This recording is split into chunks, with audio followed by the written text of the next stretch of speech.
मित्रों, जैसे आप लोगों ने थंबनेल पे देखा, इन जड़ी बूटियों से हाई ब्लड प्रेशर को तुरंत कंट्रोल कर सकते हैं। जी हाँ मित्रों, आज की वीडियो में कुछ ऐसी जड़ी बूटी के बारे में, कुछ ऐसी घरेलू चीज़ों के बारे में डिस्कस करेंगे, जिसे आप प्रयोग करके हाई ब्लड प्रेशर को बिना किसी नुकसान के अपने इसे कंट्रोल कर सकते हैं।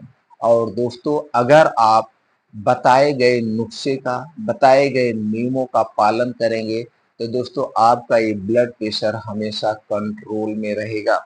इसलिए मित्रों, वीडियो को स्किप मत करना। स्किप करने के बाद आपको वीडियो सही से समझ में नहीं आती है, इसलिए पूरा वीडियो सही से सुनना। सुनने के बाद ये जानकारी ज़्यादा से ज़्यादा लोगों तक शेयर करना। और जानकारी मित्रों तब शेयर करना जब आप हमारी जानकारी से संतुष्ट होना। अगर आप हमारी जानकारी से संतुष्ट हो जाना, तो दोस्तों हमारा उत्साह बढ़ाने के लिए वीडियो को लाइक और कमेंट सेक्शन में ओके थैंक्स कुछ भी लिखकर आप हमें खुशियां दे सकते हैं।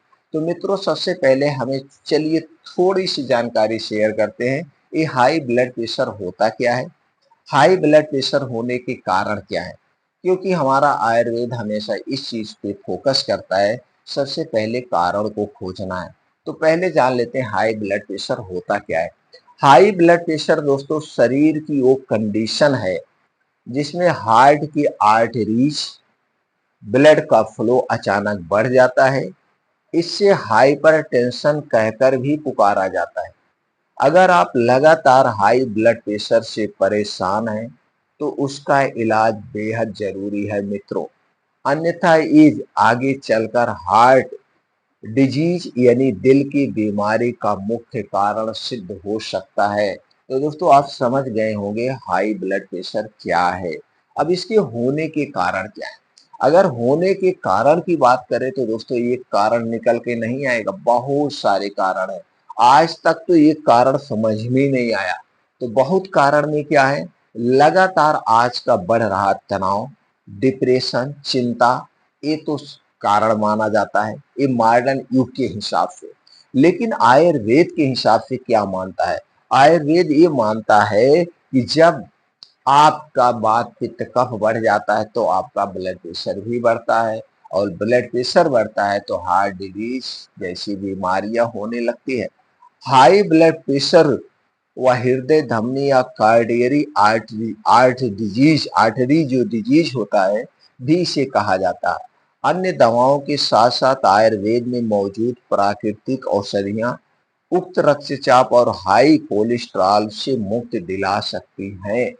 इसका यही अस्थायी समाधान है। और जो हमारा आयुर्वेद मानता है, जब आपके शरीर का पित्त बढ़ता है, कफ बढ़ता है, वात बढ़ता है, तभी ये होता है। तो दोस्तों यहाँ पे आपको मैनेज करने की जरूरत है अपने शरीर के वात पित्त कफ को। तो बस इतना ध्यान दीजिए, वात पित्त कफ को बढ़ाने वाली कौन सी चीजें उन्हें आपको नहीं लेना है, आपको नहीं खाना है। तो वात पित्त कफ को बढ़ाने वाली कौन सी चीजें हैं, चलिए थोड़ा सा प्रकाश डालते हैं। दोस्तों बाहर की जितनी भी तली भुनी चीजें हैं, पैकेट बंद, डिब्बा बंद, जंक फूड, फास्ट फूड, चाहे वो कोल्ड ड्रिंक्स हुआ, चाहे ठंडा पानी हुआ, चाहे धूम्रपान हुआ, जैसे धूम्रपान में बीड़ी, सिगरेट, तंबाकू, शराब, इन चीजों का सेवन आपको नहीं करना है। अगर कर रहे हैं तो आज ही बंद कर दीजिए। अगर नहीं कर रहे हैं तो दोस्तों आज के बाद करना भी नहीं। अगर आपको हाई ब्लड प्रेशर से बचना सबसे बड़ा कारण है, तो ये सारी चीजें आज से बंद हो जाएगी। दूसरी चीजें, आपको रात के खाने में बदलाव करना पड़ेगा। ये हमारे शरीर के वित्त दोष को बढ़ाता है। जब आप देर रात खाना खाते हैं, खाना पचता नहीं, ये ज्यादा देर तक हमारे पेट में पड़ा रहता है। और जितने देर तक ये खाना हमारे पेट में पड़ा रहेगा, आगे चल के दोस्तों ये सड़ने लगेगा। और सड़ा हुआ खाना शरीर में वात पित्त कफ तीनों को बढ़ाता है। तो आपको रात के खाने में बदलाव करना शुरू कर दीजिए। और दोस्तों 28 दिन के बाद आपको मेडिसिन लेने की जरूरत नहीं पड़ेगी। तो पहला कदम आपने उठाया, आज के बाद संकल्प लिया, बाहर की कोई चीज आप नहीं खाएंगे।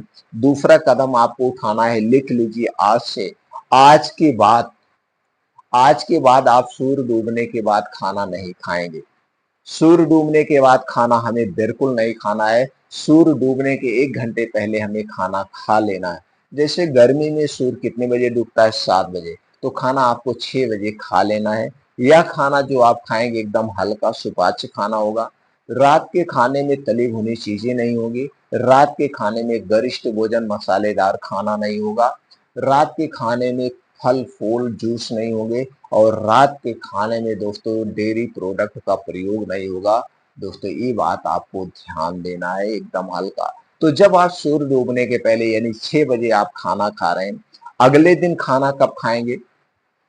अगले दिन दोस्तों आप 11 से 12 के बजे के बीच में जब खाना खाएँगे, तो दोस्तों ये 16 घंटे की उपवास हो गया। और जब आपका शरीर उपवास के कंडीशन में होता है, तो शरीर का टेम्परेचर 2 से 3 डिग्री सेल्सियस कम हो जाता है। इस समय आपका शरीर खुद अपनी बीमारी को ठीक करना शुरू कर देता है, जो पहला फ़ायदा होगा। दूसरा फ़ायदा, जब आपका शरीर 16 घंटे उपवास पे होता है, तो ये शरीर रेस्ट की मुद्रा में होता है। और जब आपका शरीर के सारे अंग रेस्ट की मुद्रा में होते हैं, ते अपने आप को रिपेयर करते हैं, अपने आप को रिपेयर करते हैं। आपके शरीर के सारे अंग का पुनर्जन्म होता है। तो दोस्तों ये 16 घंटे की फास्टिंग आपको आज से करना है, दवा की ज़रूरत नहीं पड़ेगी। आज से, अभी से। सिर्फ 21 दिन करके देखिए, 21 दिन के बाद आप हमें खुद कमेंट सेक्शन में बताएँगे कि जो आप हाई ब्लड प्रेशर यानी बीपी की दवा ले रहे थे, वो दवा की मात्रा कम हो गई।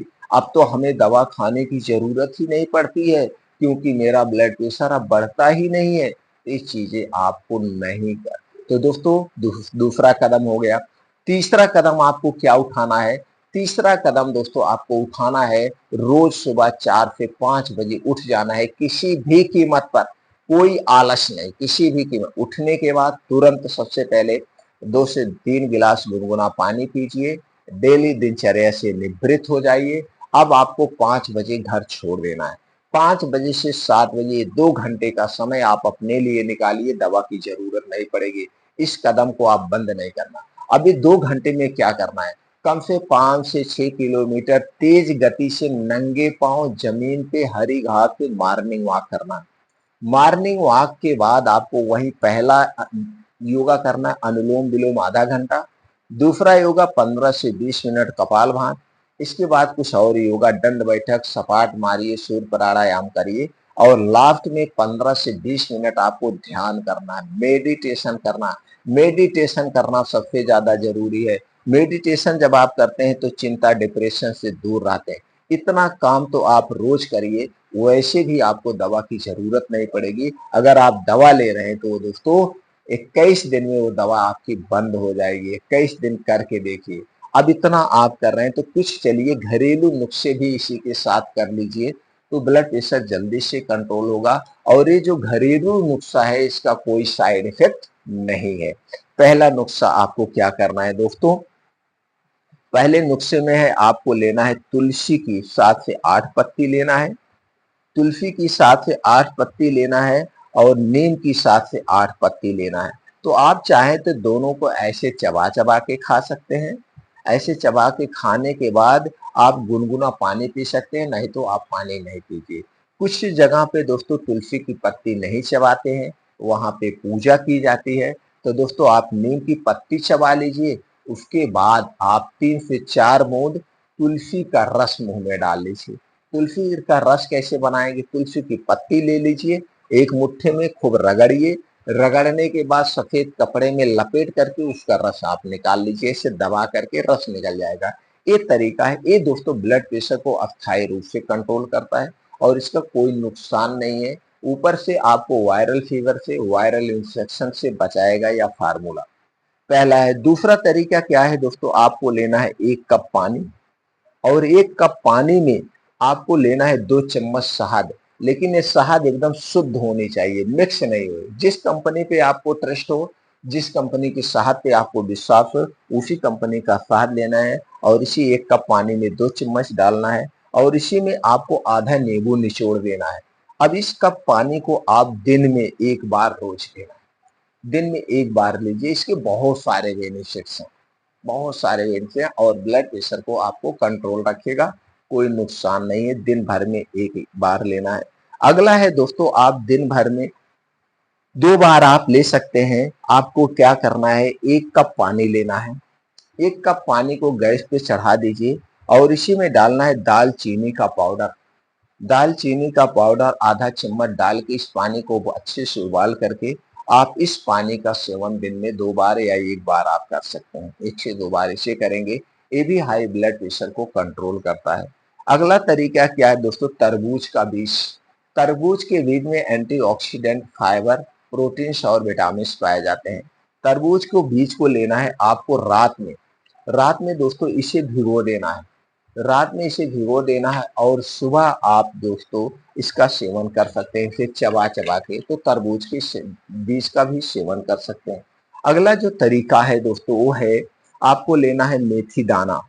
मेथी दाना 50 ग्राम, अजवाइन 25 ग्राम, काले मिर्च 10 ग्राम। इन्हें लेने के बाद अच्छे से सुखा लीजिए। सुखाने के बाद हल्का सा इसे भून देना। भूनने से क्या होता है, इसमें जो सीलनपन है, जो इसका मॉइस्चर है वो निकल जाता है और इसकी लाइफ बढ़ जाती है। भूनने के बाद इसका आप पाउडर बना लीजिए। अब इसी पाउडर का आपको सेवन करना है। कितना पाउडर लेना है, 1.5 चम्मच पाउडर। 1 चम्मच, ये छोटी चम्मच वाली जिसमें 5 ग्राम आता है, तो 1.5 चम्मच का मतलब 7.5 ग्राम। तो 1.5 चम्मच पाउडर को खाना खाने के 1 घंटे पहले ले सकते हैं या खाना खाने के 1 घंटे 1.5 घंटे के बाद गुनगुने पानी के साथ लेना है, सुबह शाम 28 दिन तक। आप देखेंगे आपका ब्लड प्रेशर भी कंट्रोल होगा। अगर आपको ब्लड शुगर है वो भी कंट्रोल होना शुरू हो जाएगा। अगला क्या है दोस्तों, अपने खाने में आप चावल और गेहूं के आटे का प्रयोग करिए। खाने में गेहूं और चावल का आटा लीजिए, सिर्फ गेहूं का प्रयोग मत करिए। आप चाहे तो गेहूं के स्थान पर जौ का प्रयोग करेंगे तो और बेटर है।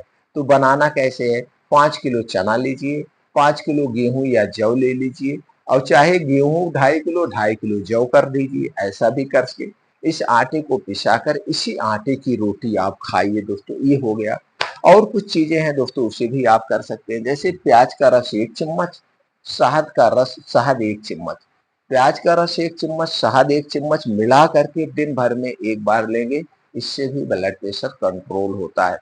और दोस्तों चुकंदर का जूस ब्लड प्रेशर को कंट्रोल करने में सबसे अहम रोल अदा करता है। तो दोस्तों चुकंदर का जूस कितना लेना चाहिए, 50 ग्राम से 100 ग्राम दिन में ही लेना है और 1 बार आप ले सकते हैं। इस है दोस्तों कुछ घरेलू उपचार जो ब्लड शुगर को कंट्रोल कर सकते हैं।